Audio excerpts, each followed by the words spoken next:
নবীর উম্মতের দল, ইসলামের সব থেকে বড় শত্রু আবু জেহেল। এই আবু জেহেলের ঘরে তাইকাও হযরত জিন্নিরা রাদিয়াল্লাহু তাআলা আনহা ঈমানটাকে ধরে রেখেছেন। কথা কোন ঠিক কিনা? আবু জেহেলের দাসী জিন্নিরা রাদিয়াল্লাহু তাআলা আনহা যখন জিন্নিরা মুসলমান হয়ে গেছে, আবু জেহেল যখন খবরটা পাইল, আবু জেহেল খবরটা পাইয়া জিন্নিরাকে ডাকিয়া আনাইয়া বলেন, জিন্নিরা রে, তুমি কি মুসলমান হয়ে গেছ? আমার সদস্যরা তো আমার কাছে খবর দিয়েছে তুমি মুসলমান হয়ে গেছ।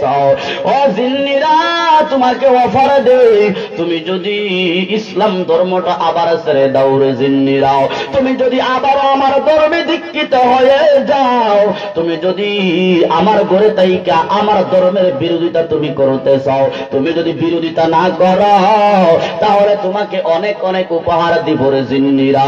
ও জিন্নিরা, যদি তুমি মুসলমান থেকে খারিজ না হও, যদি তোমার ভিতর থেকে যদি ঈমানটা তুমি বের না করো, জিন্নিরা রে, জানিয়া রাখো তোমাকে দুনিয়ার বুক থেকে জবাই করে বিদায় করে দিব। বলেন নাউজুবিল্লাহ। হযরত জিন্নিরা রাদিয়াল্লাহু তাআলা আনহা বলেন, আবু জেহেল, এই দুনিয়াটা তো আমার কিছুই না, এই দুনিয়ার বুক থেকে গেলেও আমার কোনো আফসোস নাই রে আবু জেহেল। তুমি যে আমাকে ভয় দেখাচ্ছ, আমি যদি ইসলাম ধর্মটা ছেড়ে না দেই শেষ করে দিবা। আবু জেহেল, জানিয়া রাখো আমি এক জিন্নিরার জীবনটা একবার নয়, দুইবার নয়, শত হাজার কোটি বার যদি জিন্নিরার জীবনটা যদি যায়, আমি জিন্নিরা মালিকের মহাব্বতে এই জীবন দিতে রাজি। কেমন ঈমান! মুসলমান হওয়া বড় কথা নয়, ইস্তেকামত টাকাই হলো বড় কথা। কথা কোন ঠিক কিনা? আল্লাহ পাক যে বলেছেন রব্বুল আল্লাহ সুম্মা ইস্তাকাম, আল্লাহকে এক বলে স্বীকার করেছি, ইস্তেকামত তো অটোমেটিকই থাকবো, এটাই। আরে না না, আমার আল্লাহ বুঝেই তো বলেছে সুম্মা ইস্তাকাম, সত্য করেছেন যে বান্দা তুমি মুসলমান হওয়ার পরে তোমার উপর, তোমার কাছে অনেক ধরনের অফার আসতে পারে।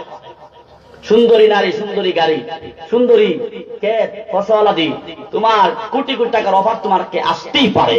সুম্মা ইস্তাকাম, কথা কোন ঠিক কিনা? তোমার উপরে যত ধরনের অফার আসো, সুম্মা ইস্তাকাম, ইস্তেকামত তোমার থাকতে হবে।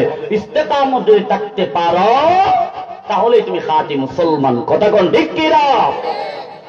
জিন্নিরা রাদিয়াল্লাহু তাআলা বলেন, আবু জেহেল, এই জীবনটা একবার নয়, দুইবার নয়, শতবার এই জীবনটা দিয়া দিব রে আবু জেহেল। তারপরেও ভিতর থেকে ঈমানটা এক সেকেন্ডের জন্য বের করা সম্ভব না। সুবহানাল্লাহ কইলে গুনাহ হইব? জোরে কোন সুবহানাল্লাহ। তাহলে কি বুঝেন? জিন্নিরার ঈমানটা কতটুকু শক্ত? আমার আপনার মতো? আর জোরে কোন আমার আপনার মতো না। না, জিন্নিরা রাদিয়াল্লাহু তাআলা যখন বললেন, আবু জেহেল সঙ্গে সঙ্গে জিন্নিরাকে কাত কইরা শুয়াইয়াও এত বড় একটা পাথর রেখে দিলেন। আর সদস্য সেনাদেরকে বললেন, ও সেনা, তোমরা জিন্নিরাকে আঘাত করতে থাকো, আঘাত করতে থাকো। এবার আবু জেহেলের সেনাবেলারা আঘাত করতে থাকলো, জিন্নিরা রাদিয়াল্লাহু তাআলাকে মারে, জিন্নিরা রাদিয়াল্লাহু তাআলাকে আঘাত করতে আসে, জিন্নিরাকে পাথর দিয়া মারে, জিন্নিরাকে হাতে মারে, পায়ে মারে, জিন্নিরাকে এই বুকের উপরে এত বড় বিশাল বড় পাথর রেখে চাপা দিলেন রে বান্দা। জিন্নিরার শরীর থেকে কাপড় চোপড় সব কিছু খুলে ফেললেন। জিন্নিরা রাদিয়াল্লাহু তাআলা শুধুই বলে রব্বুল আল্লাহ, ওগো মালিক, আপনাকে তো এই রব বলে স্বীকার করেছি। আল্লাহ, ওগো মালিক, এই দুনিয়ার বুকে আমার আর কেউ নাই, একমাত্র আছেন আল্লাহ। আবু জেহেল কিতাবের ভিতরে লিখেন, আবু জেহেল মারতে মারতে তার সদস্যরা সবাই মারতে মারতে আবু জেহেল শেষ পর্যন্ত যখন দেখলেন জিন্নিরার ভিতর থেকে ইমানটা সরানো যাবে না,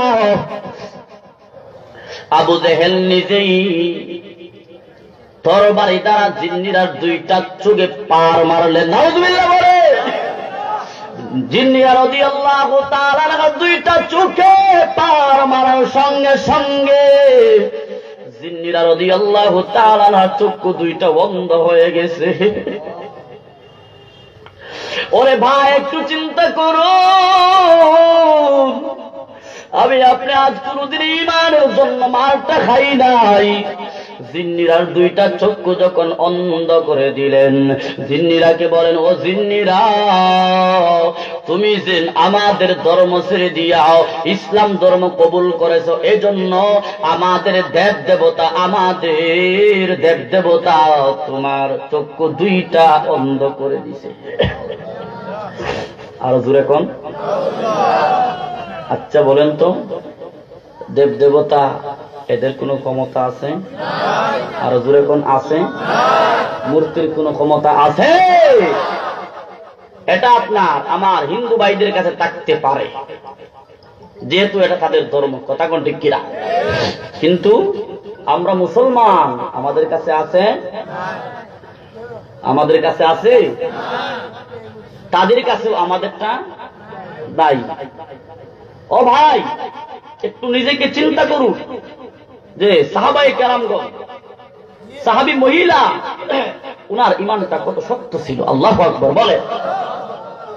জিন্নিরা রাদিয়াল্লাহু তাআলা চক্ষু দুইটা বন্ধ করে দিলেন। তখন বলেন, তুমি যে আমাদের ধর্ম ছেড়ে দিয়েছো, এই জন্য তোমার দুইটা চক্ষু আমাদের দেব দেবতায় বন্ধ করে দিছে। জিন্নিরা রাদিয়াল্লাহু তাআলাকে আবার অন্ধ বলে জিন্নিরাকে রেখে আবার শাস্তি দেওয়ার জন্য কিছু বিরতি দিয়া চলে গেলেন। জিন্নিরা রাদিয়াল্লাহু তাআলা এই সুযোগটা পাইয়া মালিকের দরবারে শুকরিয়া আদায় করে বলেন, গো আল্লাহ, আল্লাহ এই দুনিয়া আমার কিছুই না। আল্লাহ আবু জেহেল তার স্বর্ণ বর্ণ নিয়া আমাকে যে মারছে, আমার কোনো কষ্ট নাই। জিন্নিরা রাদিয়াল্লাহু তাআলা বলে, আল্লাহ আমার কোনো কষ্ট নাই, তবে আমার কষ্ট লাগছে যখন আবু জেহেল বলছে তার উপাস্য, তার দেব দেবতায় তাদের ধর্ম ত্যাগ করার কারণে আমার চক্ষু দুইটা বন্ধ করে দিছেন। আল্লাহ তার দেব দেবতা, তার তো মূর্তির কোনো ক্ষমতায় নাই রে আল্লাহ। আল্লাহ আবু জেহেল যে এত বড় আপনার শানে এত বড় একটা কথা বলেছে, আল্লাহ গো মালিক আপনার সাথে দৃষ্টতাপূর্ণ আচরণ করেছে গো আল্লাহ। আমাকে যে তোমার মারছে আমি সব মার সহ্য করতে পারছি, তবে যে বলছে আমার দুইটা চক্ষু তার দেব দেবতায় অন্ধ করে দিছে, আল্লাহ আমি কথাটা সহ্য করতে পারলাম না।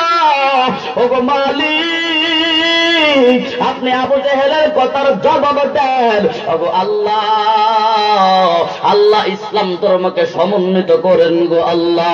আল্লাহ আবু জেহেলের কথার জবাব দেন। আল্লাহ আমার দুইটা চক্ষু আবার আগের মতোই আপনি করে দেন। কেমন ঈমান!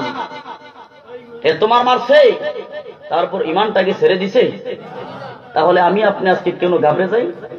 হ্যাঁ, কেমন ঈমানদার! আল্লাহ, আল্লাহ আমাদের ঈমানকে পাকাপোক্ত করে দেন।